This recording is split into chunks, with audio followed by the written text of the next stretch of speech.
Hello and welcome to the October podcast for PPM 2023. I do apologize for the sound a little because our portable mics kind of decided not to work for us today. So we'll be getting in some new portable mics so we get a little bit better sound to our podcast. What we're going to talk about today are a few odds and ends. Again, kind of catch you up on some new things and some corrections, some old things that we've kind of discovered as we're going along here, especially with our podcast. The Atlas username. The Atlas username is your email address.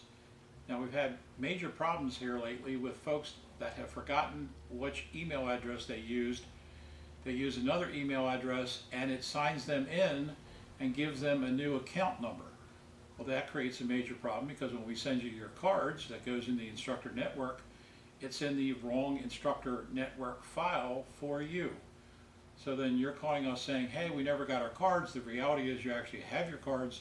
They just happen to be in a different account. So please don't do that. If you forgot which one, or if you've got multiple accounts, or you have any questions in reference to doing this, please call Kathy first before we kind of get into all these different accounts. Call Kathy. Her number's right here, 443-442-9342. That's a direct line to Kathy.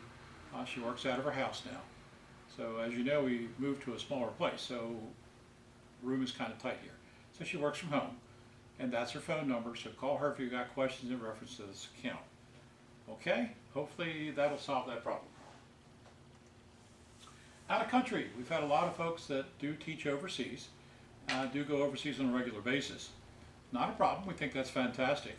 Certainly need it because a lot of overseas areas really are not kind of right with what and how to do CPR and what CPR is all about, what the letters stand for, how to do it, not do it, etc. So it's really good that we've got a lot of instructors over there teaching. The problem with that is when you're over there teaching and your card's expiring, you need to do your monitor from over there. Keep in mind, we've done monitors all over the globe, so not an issue. So just let us know where you're at when you want to do your monitor. We'll get it set up, and either Zoom, Skype, FaceTime, Gmail's now got, Google's got one now that we're using. So there's all kind of ways we can get in touch with you and actually do your monitor live from wherever you're at. Okay, so don't let that happen. Don't let your card expire, because as you know now, once your card expires, basically the new Atlas system says that you no longer exist. And that means it's a real bear to try to get you back totally into the system. We have to literally set up another instructor class, put you through the instructor class. We got to do the essentials all over again, and at a cost to you because you have to do the essentials online. That's from the American Heart.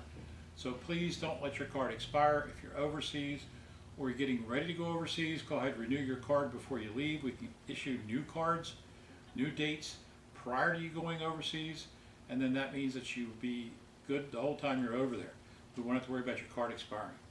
Okay, so make sure if you're over there, take care of that before you leave, or if you're over there and it's getting ready to happen, get in touch with us.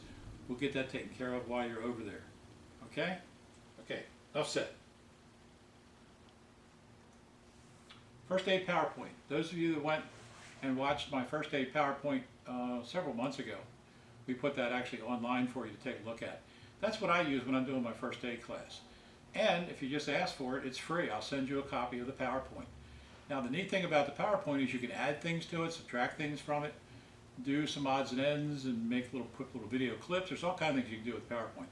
But it makes for a better presentation.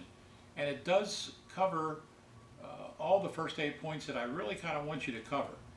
But give an example of things that you can modify. For example, here in Maryland we have two pit vipers.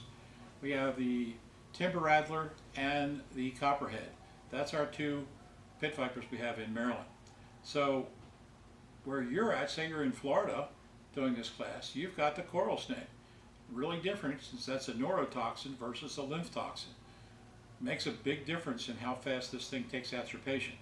So you could add something like that to it. You notice in my video, my PowerPoint, I actually put a black mamba in there. That certainly is not native to Maryland.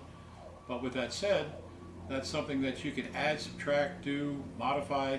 That's the neat thing about PowerPoint. So again, it's free. Just contact us, say, hey, I want a PowerPoint, want that PowerPoint first aid, and I'll email it to you. It's literally that simple, okay? Then hopefully that will help you do your first aid programs. Infant brachial pulse. We've done a couple monitors now, and we're listening to the instructors, and we've heard this come up a lot of times where they'll say that the reason why we don't take a carotid pulse on an infant is because they have a fat neck. Well, I can't argue that point. Little ones do have fat necks, and yes, it would be difficult to try to find a carotid pulse. They do have a carotid pulse, obviously. Okay, we all have 4 carotid pulses actually. So you could actually find a carotid pulse in an infant. The problem with that is it's dangerous. Okay, not that they have a fat neck. This kind of goes back to an old anatomy physiology question. We know that things develop in our bodies at different points in time. A good example of what happens in points in time is take a look. I got gray hair.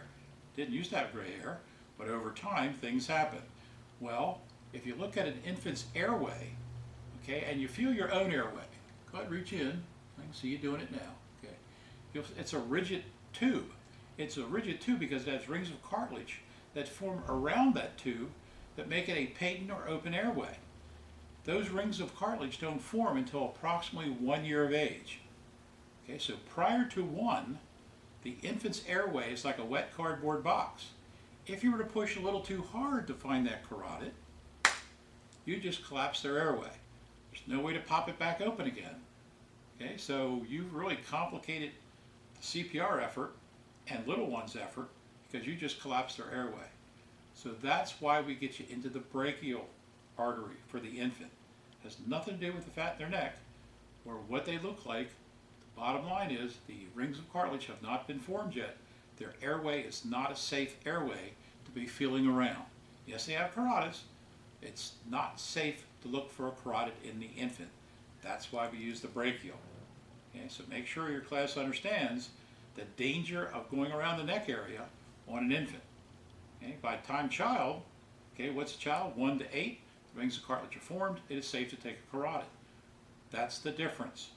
Okay, so we've had some issues now with folks kind of saying the wrong thing with that, but it makes a big point, especially when you bring that home to your students, the reason why we're doing what we're doing. Okay, AEDs. You know, in the old days when AEDs first came out, and that's been a long time ago, I was here when AEDs rolled into Maryland, okay? They jumped on us when we said automatic external because they jumped us because AEDs are not automatic. We have to push the button. So therefore, it is not an automatic, it's an automated external defibrillator, okay, ring-a-ding. Anyway, they jumped all over us for that. So the point was AED stands for automated external defibrillator. Now, for the new wrinkle, they do have AEDs that are fully automatic. So how they're different is, beginning part's all the same. You put the pads upper right, lower left, that hasn't changed. And the bottom line is it will say, shock advised, staying clear of patient. It sounds a little warning sign. It tells you another time, do not touch the patient, shocking the patient. Sounds a little siren, and then it shocks the patient. So it does it all on its own. The interesting thing about this is when we require a manual button push, it takes approximately 45 to 90 seconds for people to actually push the button. Why? Nobody knows. It says push the button. You should say, I'm clear, you're clear, we're all clear. Boom, push the button. Okay, but people take too long debating about pushing the button. So the automatic AEDs don't do that. They warn you and they shock the patient. So there's pros and cons depending on how you look at it as far as shock the patient, should I push the button? That takes it out of the equation. It shocks the patient. So in some cases that might be better than relying on us to physically push the button. But so in some cases now you do have an automated and you do have an automatic, 2 different types of AEDs. Okay, now recently one of the notes came out in reference to a chubby infant and putting pads on the infant. And if they're a bit, well, remember that really the adult pads are working for everybody. Okay, there's no need to go back to pediatric pads.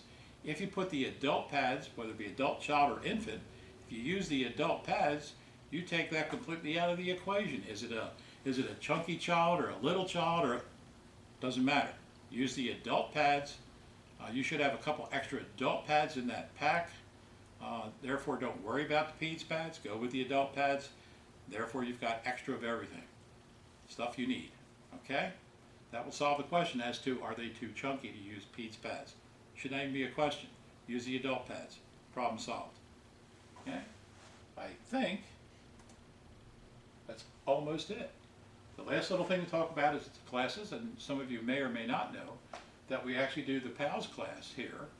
We do a PALS instructor class, an ACLS class, ACLS instructor class.